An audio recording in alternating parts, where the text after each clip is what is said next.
Recently, I went into a strange and remote stretch of desert. I was there in search of something I found on Google Earth. I eventually found the object, but it was more complicated than that. It seemed to point me in a direction. I trusted my gut, and I followed it. What transpired after that was a trail of clues stretching for miles across a desert that led me to a discovery as stunning as the land that hides it.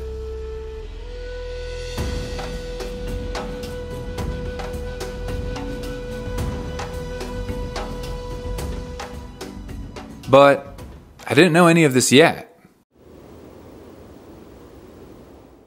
It all began when I was combing this desert, trying to find a starting point for a trip into a new and unknown area. That's when I spotted it. Surely that can't be natural. What is it? It was on a mountain of some kind. Could I climb it? I had to find out.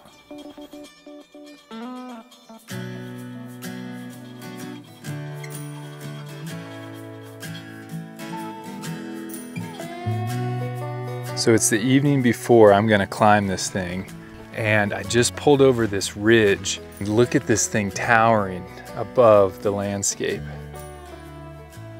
So I pulled up my GPS to confirm, and sure enough, that is it.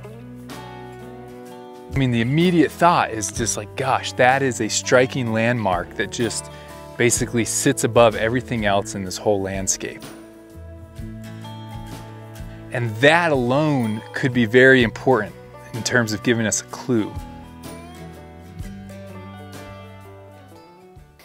Whew, can't wait. In order to find these unique locations, I spent a lot of time researching online. I'm always looking for ways to streamline my process. Hey Evelyn, have you ever heard of opera? Opera? I love opera. No, not that kind of opera. Opera is a web browser. Oh, well that's embarrassing. I'm sorry you guys had to hear that. Opera Desktop Browser is designed to streamline and improve your online experience. It's loaded with features. Opera has a built-in AI tool named Aria, and she's incredibly helpful to maximize time. For instance, let's say I need a quick and healthy dinner recipe tonight. I hit Command /, ask her, and in seconds, I have 5 options to choose from.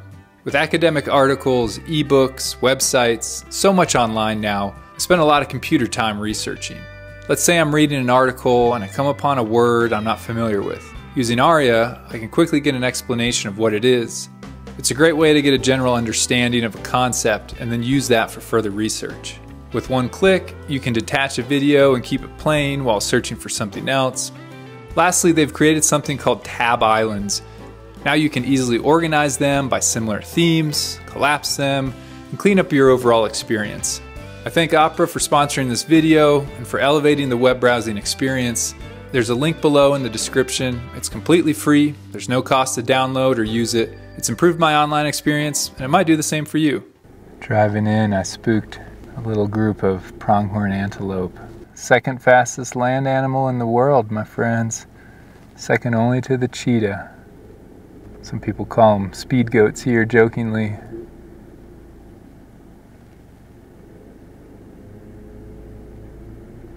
I still had many miles to cover on a dirt road, through a wild and varied landscape.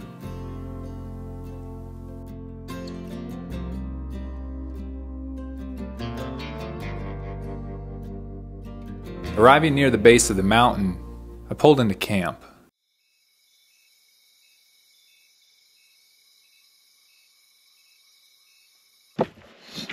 Let's see what we got for breakfast this morning. Okay, there's our mission today.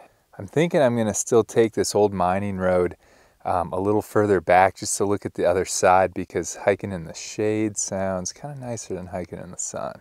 I think somewhere on sort of the far back side of this I'll be able to get up. All right, let's get rolling. There's no trail up this thing. It's just a pick your own adventure kind of deal. You know, it's pretty funny how I came upon this thing. Whenever I find something strange on Google Earth, I do what I call a fact check. Basically, I just sort of type in some keywords to try to see if there's anything that pops up right away that's like, oh yeah, you know, the hippies built it in the 1970s. Nothing against hippies. That's not really what I'm looking for, maybe in 100 years. And the only thing that popped up on that initial search was some local news blog. You know, it said so-and-so, it listed somebody's name, is wondering if anybody has information regarding this mysterious symbol up on such and such mountain. And embedded in that blog post was a short clip of drone footage, I assume from the guy. And as soon as I saw drone footage of that structure up here, I was like, holy cow, we've got to go look at that thing. And so, I don't know, I mean, that was 4 or 5 years ago, I think, from when that blog post. I have no idea if there's been any more light shed on this thing, or if it's ever been investigated by archaeologists. This thing appears to be shrouded in mystery. I was originally aiming for that notch right there, but now that I see it up close, it looks pretty steep and unfeatured, so I think I'm gonna have to work around. Definitely do not want to send one of these boulders down on myself, so. Oh.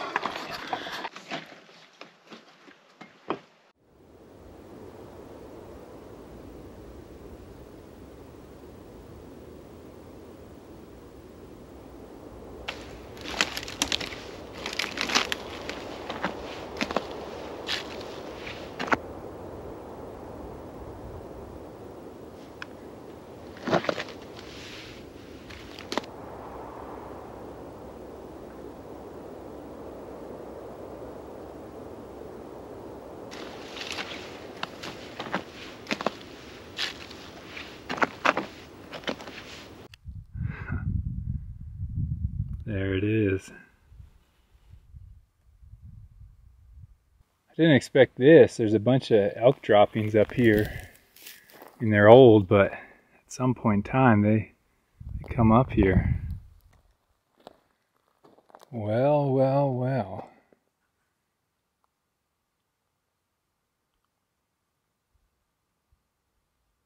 This north side terminates in what seems like a natural rock garden. But then the clearly man-made stuff begins.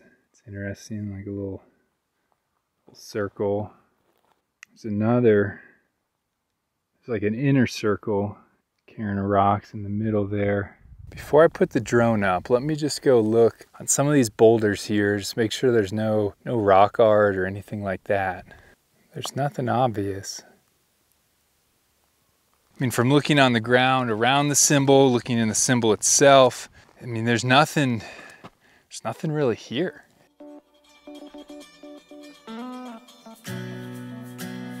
Perplexing, huh?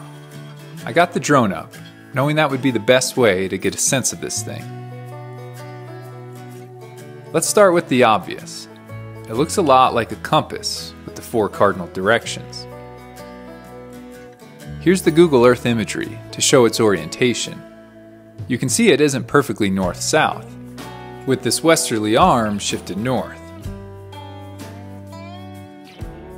Makes me wonder if that is to align with the sunset of the summer solstice, which would be happening at a northwest angle. One of my initial thoughts is that in some ways it reminds me of the medicine wheel. What I'm referring to is the medicine wheel in northern Wyoming. This is the most well-known one, but others have been found across the northern plains and into Canada. It's sometimes called the sacred hoop, and there's a lot of symbolic and sacred meaning to it for some native people. The main similarities I see between this site and the known medicine wheel are the spokes and these circular enclosures, which I've been told are where someone would sit and pray. The obvious difference is there's no wheel or circle that encloses it all.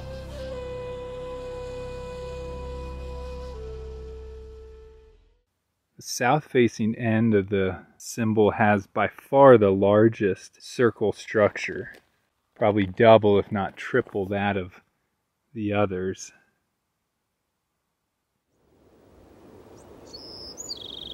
This symbol, for lack of a better word to call it, has been built with impressive precision. Measuring it on Google Earth, its arms are essentially equal lengths. How old might this thing be? I have no idea.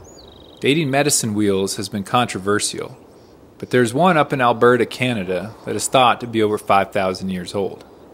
There's something called lichenometry, where you can estimate the age of something based off of the lichen growth on its surface.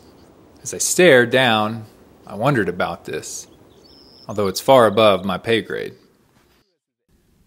One interesting observation is the only true horizon line you can see is the one that faces out to the west here. All the others are blocked in some way by the mountaintop itself. Now, whether or not that means the symbol is more focused on, say, observing the sunset, I don't know.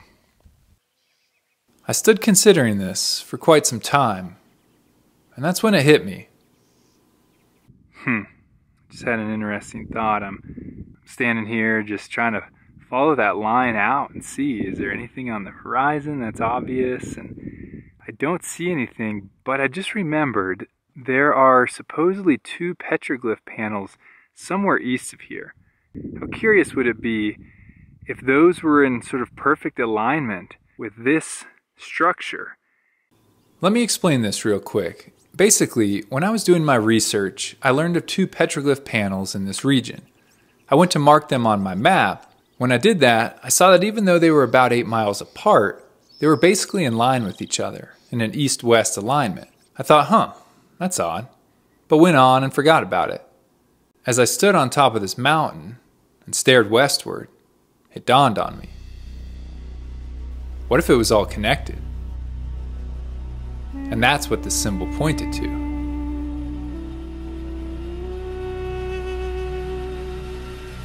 What else might be out there?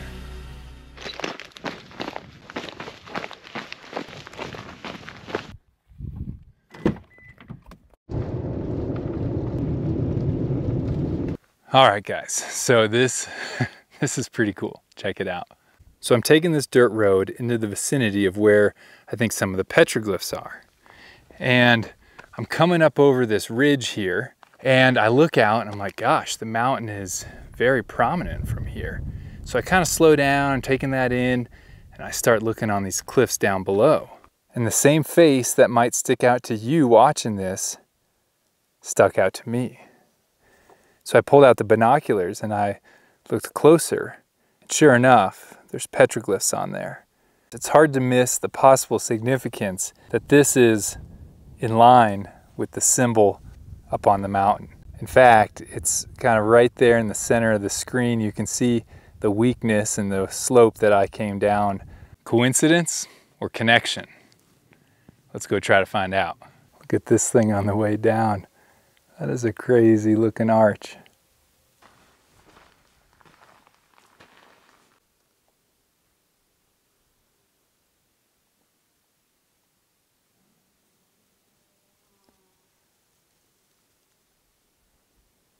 Some interesting, almost like tallies there. I noticed this zigzag.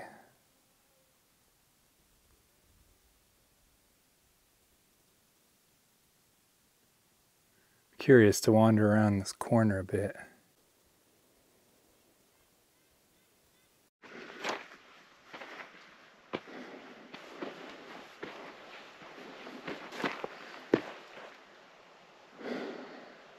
Okay, I'm back up top. Basically explored this whole little basin here. I wanted to check out some of the faces, like that one. There's another one somewhere over here. Just wanted to see, is there any other rock art, and if so, what direction is it facing, or any connection? But there's nothing. The only thing is that one, which is basically in line with the mountain.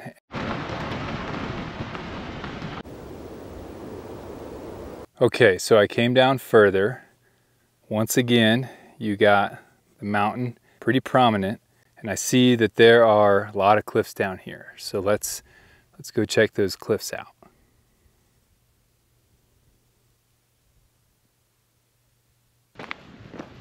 And this is a bizarre landscape. The mountain is just going out of sight there.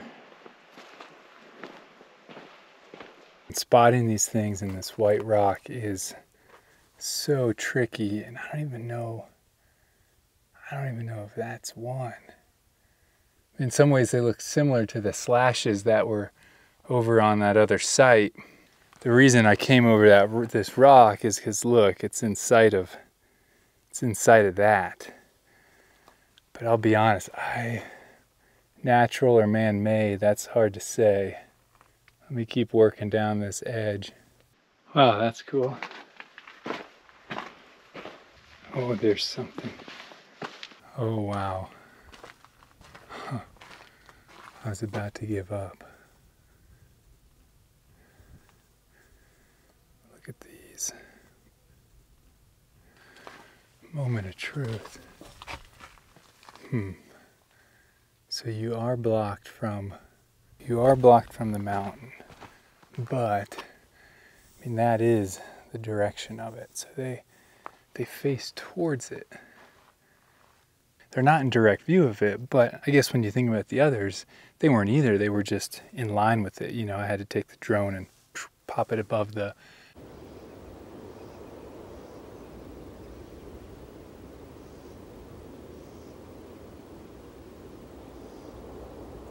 Then you could see it, so I'm curious if I do the same thing here, what happens?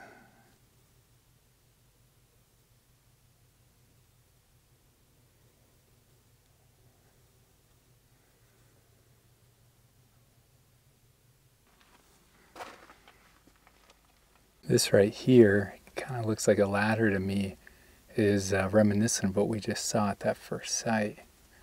Now the sun with the arrow, yes, that does point east. This could very well be post-contact rock art.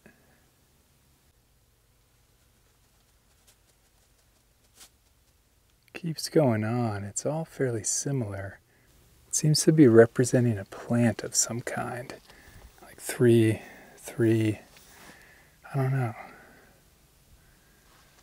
I guess that one has more than 3, right? That's got like 5. Yeah, I don't know.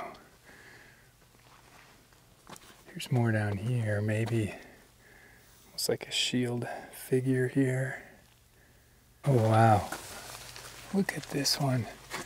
It's really made so much more impressive by just the coloring on that rock. Maybe manganese and iron, I don't know.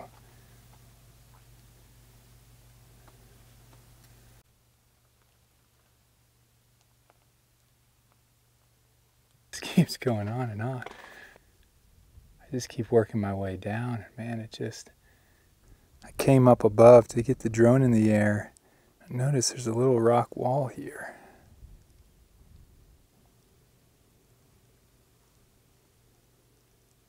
So this is looking west, and the other rock art site, I don't exactly know where here, but it's somewhere in this stretch, which is more or less, let me bring it down, not fall off the edge here.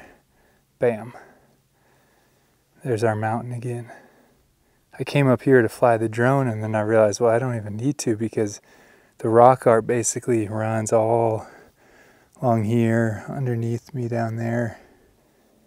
Once again, that butte towers over everything. Coincidence or connection? That is the question of the day. Almost gave up on that one. I'm glad I didn't. I don't know. I thought it was a little far-fetched at first, but now things are kind of seeming to line up, aren't they?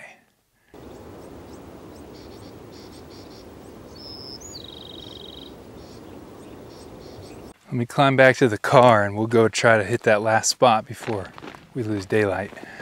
While I drive, let's examine the question of who might have left everything we're seeing upon this landscape.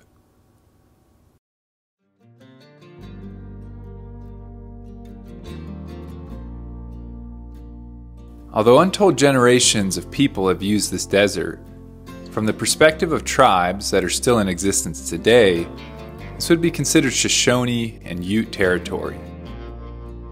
No doubt, there were also frequent visits by the Arapaho, Bannock, Cheyenne, Lakota, and Crow.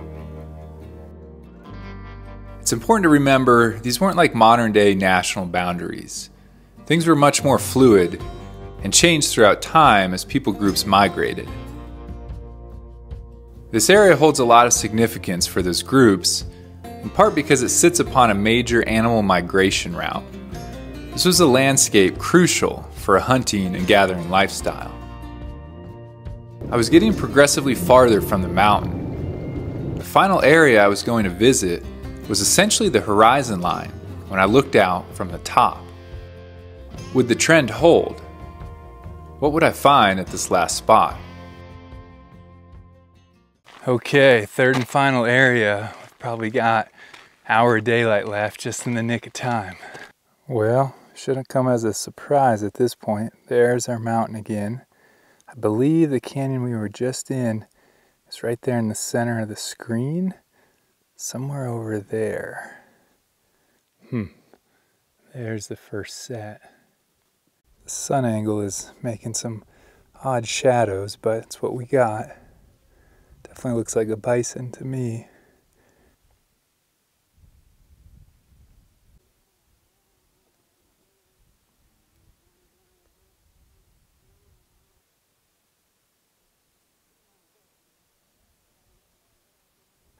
It's interesting, this is all catching that evening sun, all facing westward.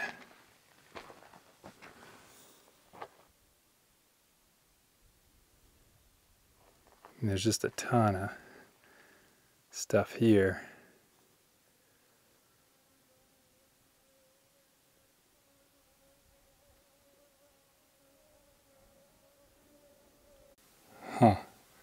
This is an interesting chamber here. You can tell there's been fires up in here and smoke. Give you an idea of the outside of it. Trying to shield it so you don't get a sun glare. There's a lot out here. It's kind of cool, like a footprint here.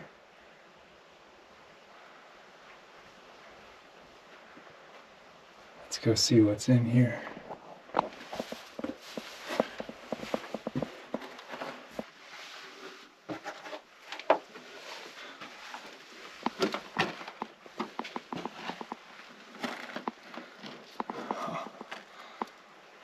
I mean, yeah, you could definitely sleep in here, but it's quite narrow. Makes me wonder if the fire was more like a ceremonial thing, you know?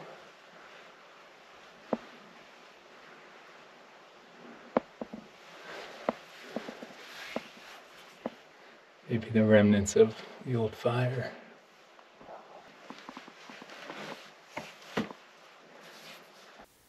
Looks like there's a horse right at the opening of it.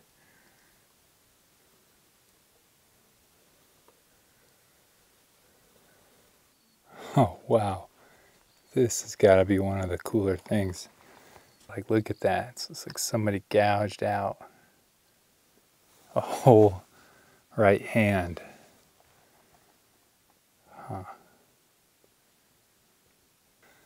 It's kind of weird. Kid you not, it's like, it's warm in there. It's haunting. I walked over here to look at this panel. I see there's more hands back here. Wonder why some are only 2 fingers. That actually looks like a deer hoof or elk. Maybe that's what it's supposed to represent. But then you come over here, right, and you got 3. That seems like a bear claw. Some other footprint next to it.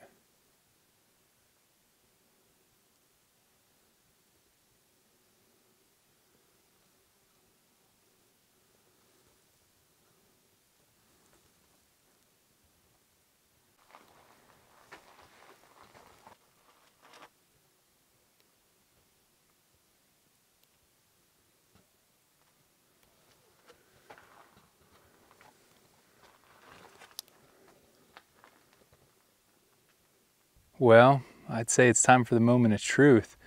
Let's throw the drone up and just see how these align.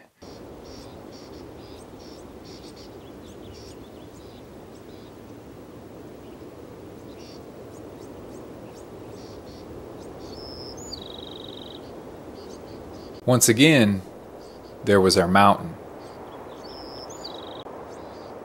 Here's another perspective. These cliffs are where all of the rock art is located.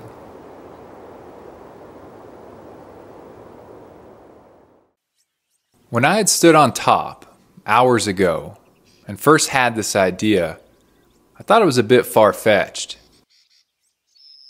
What were the odds that I'd be able to locate 3 different rock art panels, many miles apart, essentially in a straight line, that all seemed to radiate out from a mysterious symbol on top of a mountain? But after seeing everything I saw, I think that's the reality.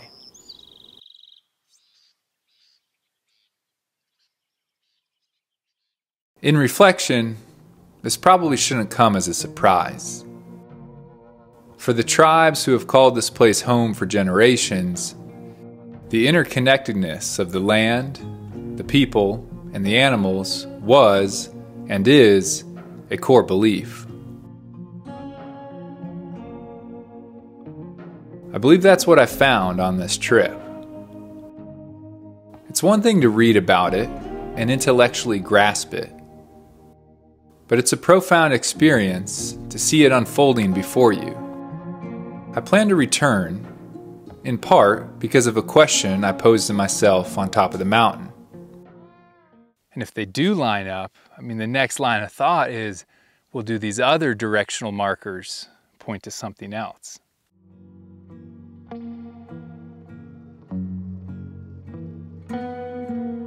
Because of what I found, when I got home, I did some more study. Let's just say I found some intriguing stuff that I will have to go back and further explore. I hope you stay tuned, as I expect it will be just as compelling as this trip. As always, thank you for watching.